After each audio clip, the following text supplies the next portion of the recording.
La semaine passée, on a commencé de regarder Romains 9 qui parle de l'alliance abrahamique et Paul venait de dire, ce ne sont pas les enfants de la chair qui sont enfants de Dieu, mais ce sont les enfants de la promesse qui sont comptés comme descendance. Et ce point est majeur, ce ne sont pas tous les descendants biologiques qui étaient enfants de Dieu, mais uniquement ceux à qui la promesse était faite.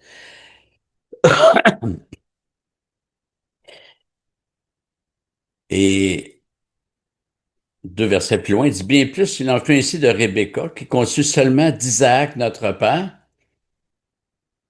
car les enfants n'étaient pas encore nés et ils n'avaient fait ni bien ni mal, pourtant afin que le dessein de Dieu demeure selon l'élection qui dépend non des œuvres, mais de celui qui appelle.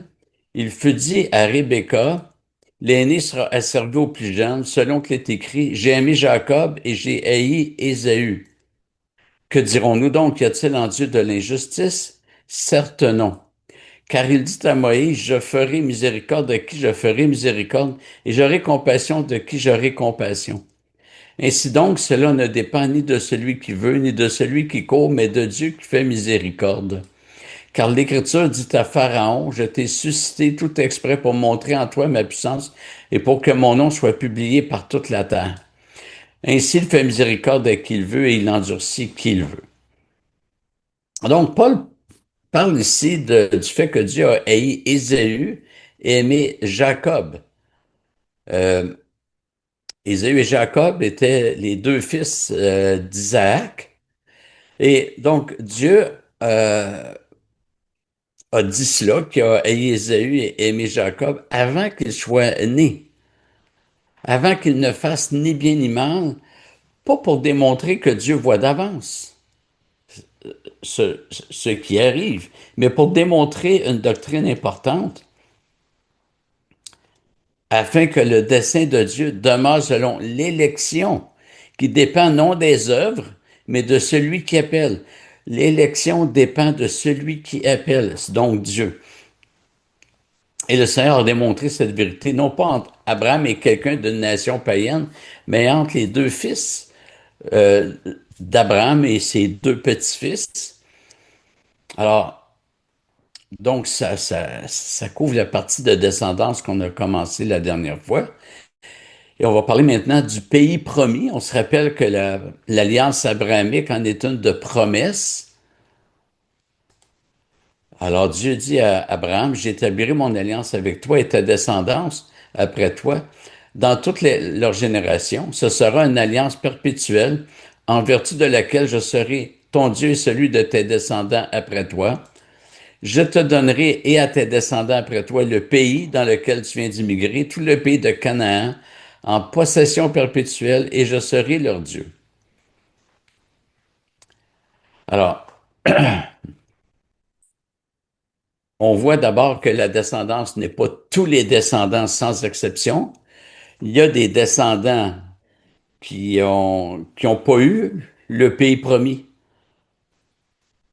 On va voir ça plus loin, mais juste rappeler que Agar avait dit, et Paul le reprend comme une parole inspirée du Seigneur. Euh, c'est pas Agar, je pense que c'est Sarah. Le fils de la servante n'héritera pas avec le fils de la promesse. Donc, il n'est pas question que les deux descendances vivent dans le même pays. Alors, comment comprendre ce qui est écrit avec le fait qu'Israël n'a pas eu le pays en possession perpétuelle? Ben, Israël a perdu le pays lors de la déportation. Donc, Israël, je vous rappelle que c'est devenu le royaume du Nord. Juda est retourné dans son pays, ce qu'on a vu avec Osée et ce qu'on voit avec Esdras. Euh, mais les Juifs sont rentrés, mais dans leur pays, après la déportation, ce qu'on appelle le retour de l'exil, mais ils étaient sous le joug grec, puis romain. En 1948, Israël est retourné dans son pays. Alors, pour ceux qui croient que cet événement est l'accomplissement d'une prophétie, il faut savoir que les Juifs ne possèdent pas du tout le territoire que le Seigneur avait promis. Il ne possède même pas la totalité de Jérusalem. Il ne possède même pas là où, d'après une interprétation littérale des prophéties, ce à quoi je n'adhère pas, il ne possède pas là où le temple devrait être reconstruit, admettons que les prophéties soient littéraires. Et pour les tenants d'un millénium futur qui croient que la nation juive va posséder tout le pays dans cette période, mais ils sont prêts avec une difficulté. Le Seigneur ne promet pas le pays pour 1000 ans à Abraham, mais il le promet comme possession perpétuelle, ce qui est marqué à la quatrième ligne du verset. Alors que le territoire d'Israël va brûler avec le reste de la terre lors du jugement dernier. Alors, comment comprendre la possession perpétuelle d'une terre temporaire? Ben, il y a deux éléments de réponse. La première, c'est que l'alliance abrahamique était conditionnelle et Israël a perdu sur la base de cette condition-là. Et deuxièmement, euh, la vraie descendance d'Abraham, elle est spirituelle. La terre d'Israël était une ombre de la vraie promesse. Et les patriarches avaient compris cela, que le territoire d'Israël n'était pas la vraie promesse. Alors, on va lire et relire pour ceux qui me suivent depuis plusieurs années dans Hébreu 11. C'est marqué. J'ai oublié de lire ça. Oui. C'est par la foi qu'Abraham obéit à l'appel de Dieu en partant vers un pays qu'il devait recevoir en héritage. On parle du pays promis. Et il partit sans savoir où il allait. C'est par la foi qu'il vint s'établir dans la terre promise comme en un pays étranger, habitant sous des tentes, ainsi qu'Isaac et Jacob héritaient avec lui de la même promesse. Car il attendait la cité qui a de solides fondations, celle dont Dieu est l'architecte et le constructeur. Il était en terre promise, mais il attendait la cité qui a de solides fondations. C'est parce qu'il ne vivait pas dans cette cité-là, même dans la terre promise qui était une ombre. Il vivait comme un étranger. Et à partir du verset 13, la même idée revient. C'est dans la foi qu'ils sont tous morts sans avoir obtenu les choses promises, mais ils les ont vus et salués de loin en confessant qu'ils étaient étrangers résidents temporaires sur la terre. Ceux qui parlent ainsi montrent clairement qu'ils cherchent une patrie. Et s'ils avaient eu la nostalgie de celle qu'ils avaient quittée, ils auraient eu l'occasion d'y retourner. Mais en réalité, ils aspirent à une patrie meilleure, c'est-à-dire céleste. C'est pourquoi Dieu n'a pas honte d'être appelé leur Dieu, car il leur a préparé une cité.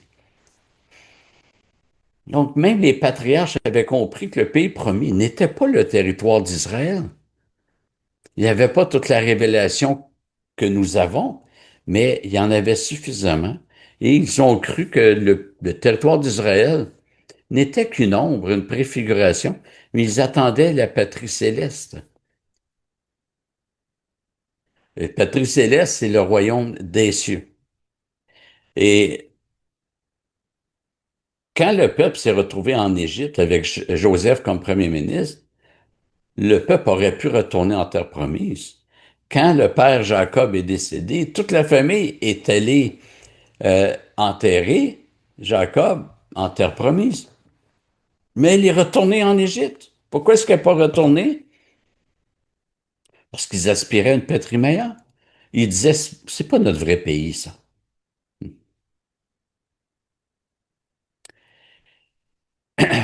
Et les patriarches avaient aussi compris que la descendance promise n'était pas tous les descendants, mais uniquement ceux qui croient en Dieu.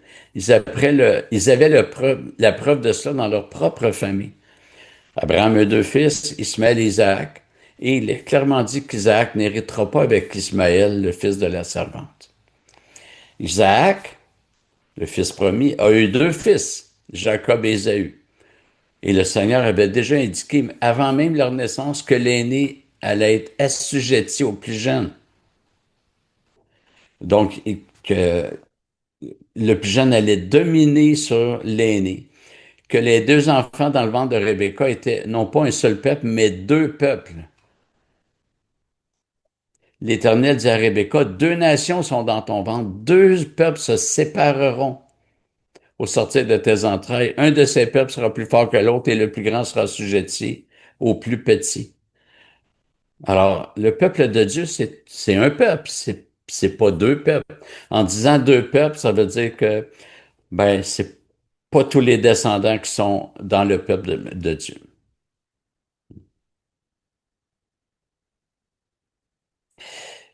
Et quand la Pentecôte va arriver, on va découvrir que les descendants biologiques sont surtout exclus. C'est une minorité de Juifs qui a cru, mais le peuple de Dieu se voit enrichi de non-Juifs qui sont incorporés. C'est en sauvant des non-Juifs, en constituant l'Église, que le Seigneur se fera finalement un peuple greffé aux croyants juifs.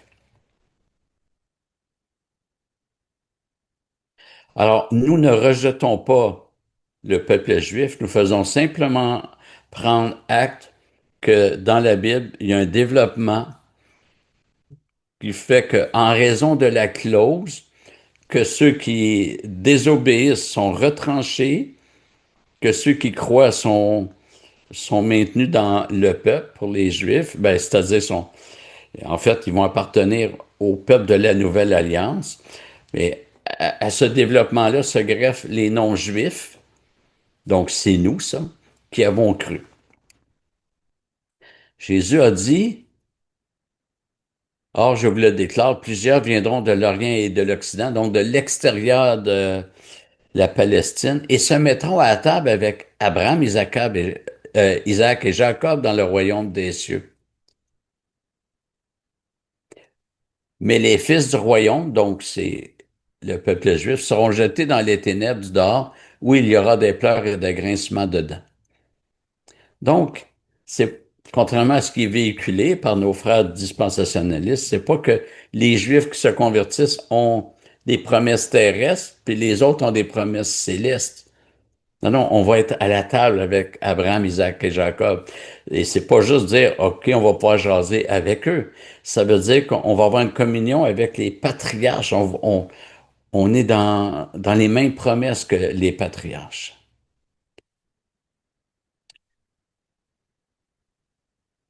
Et c'est l'accomplissement de ce que Dieu avait dit à Abraham.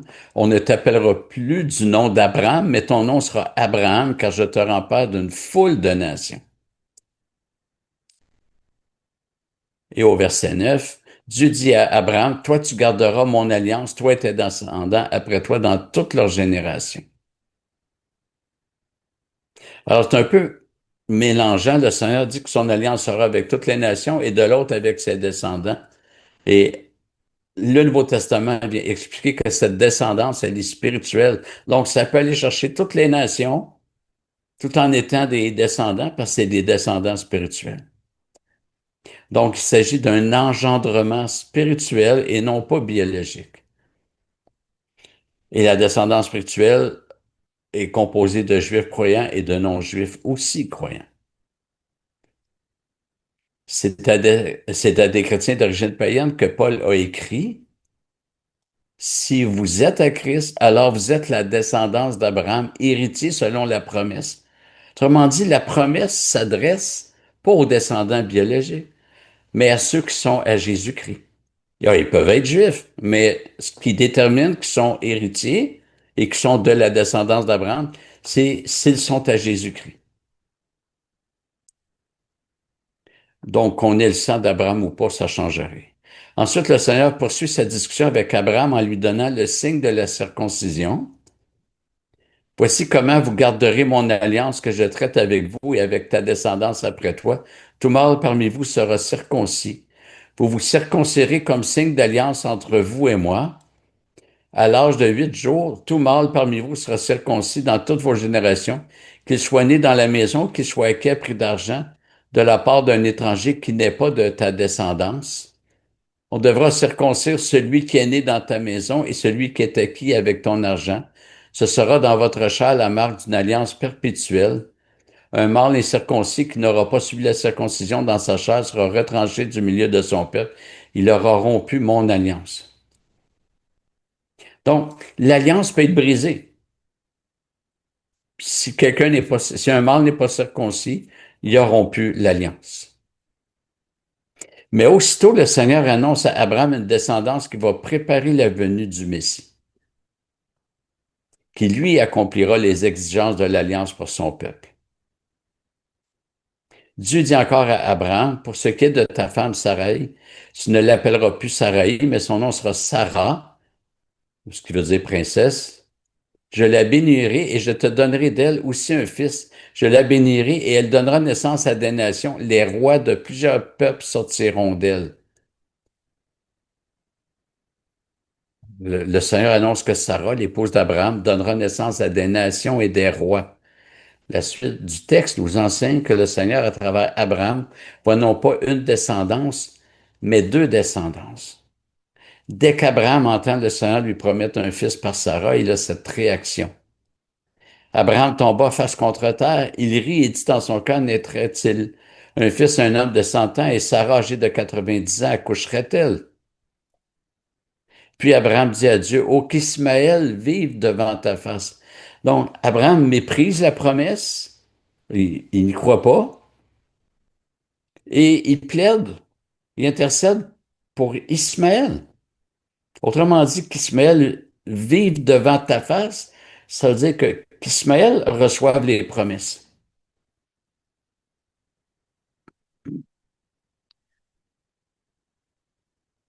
Continue. Mais Dieu dit certainement, ta femme Sarah va te donner un fils et tu l'appelleras Isaac. J'établirai mon alliance comme une alliance perpétuelle avec lui et sa descendance après lui. Donc, c'est pas avec Ismaël, mais avec Isaac que Dieu va établir son alliance. Mais le Seigneur a tout de même de quoi pour Ismaël. À l'égard d'Ismaël, Dieu dit, je t'ai entendu. Je le bénirai, je le rendrai fécond et je le multiplierai à l'extrême. Il engendrera 12 princes et je ferai de lui une grande nation. Voyez la différence pour Abraham, c'est des rois sortiront de toi, alors qu'Ismaël, c'est des princes. Il y a une petite différence.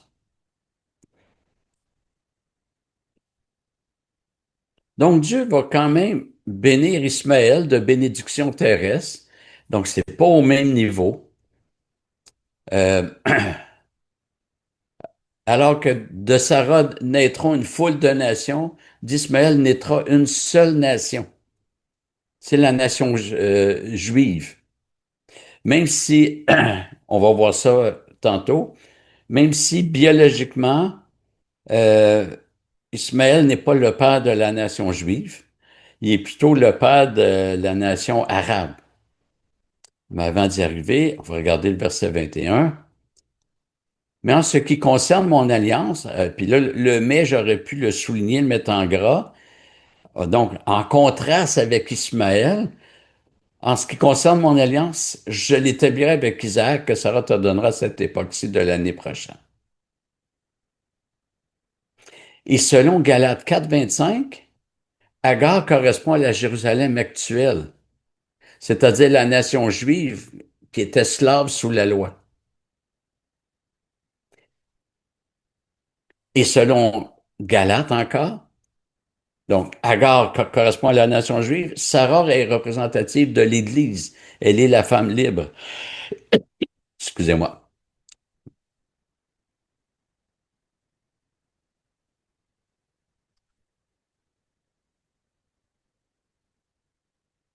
Bon, j'ai une diapositive qui n'apparaît pas. Euh, donc, c'est l'ancêtre biologique du monde arabe,